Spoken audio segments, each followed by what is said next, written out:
Hello everyone, I'm Stephen Holliday and welcome to another Scaladay review. Today we're going to be reviewing 4 different types of films. Number 1 is a documentary entitled Super Size Me, written and directed by Morgan Spurlock.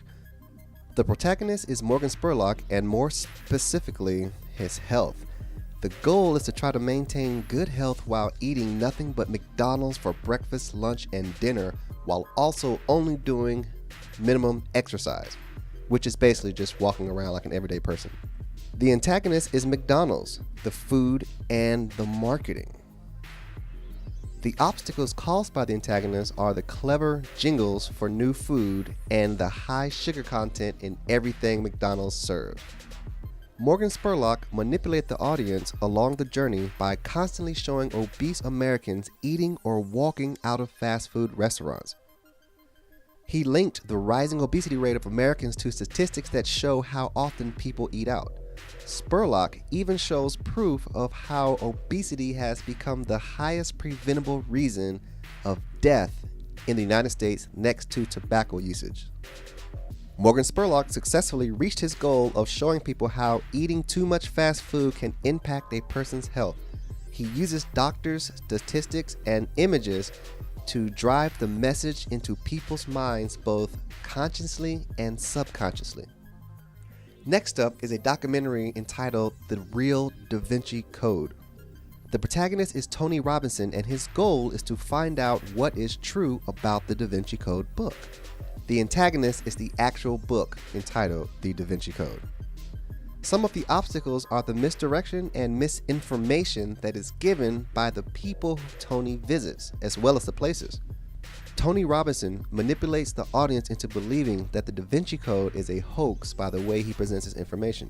He does not take anyone seriously and he gives information in a somewhat playful way.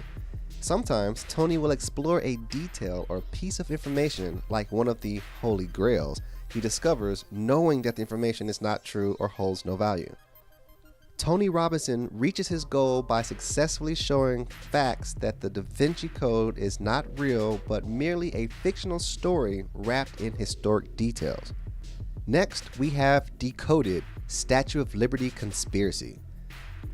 The protagonists are a group of people whose goal is to find out the truth about what the Statue of Liberty actually means. The antagonist of this documentary is the hidden truth about what the statue is rumored to be a symbol of.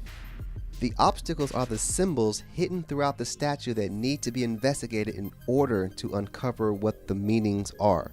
For instance, what does the flame mean and why there are shackles by the feet?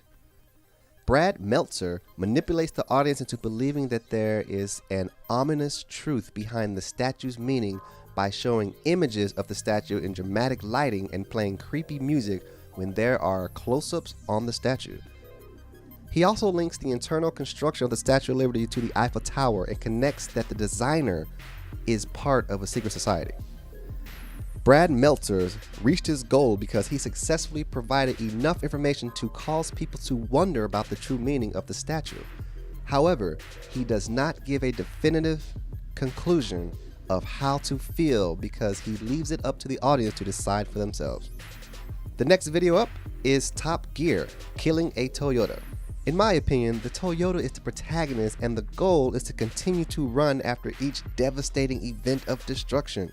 The antagonists in this show are the Top Gear crew, who are Richard, Jeremy, and James. 2 main obstacles from the antagonists are when they set the Toyota on fire and when the building was demolished.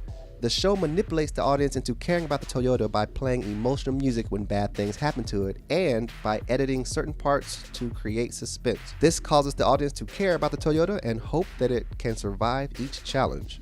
The show reached its goal to entertain the audience as well as have the hero, the Toyota, appear as a warrior. That concludes the review for today. Thank you for watching Scaladay Movie Reviews, and I will see you next time.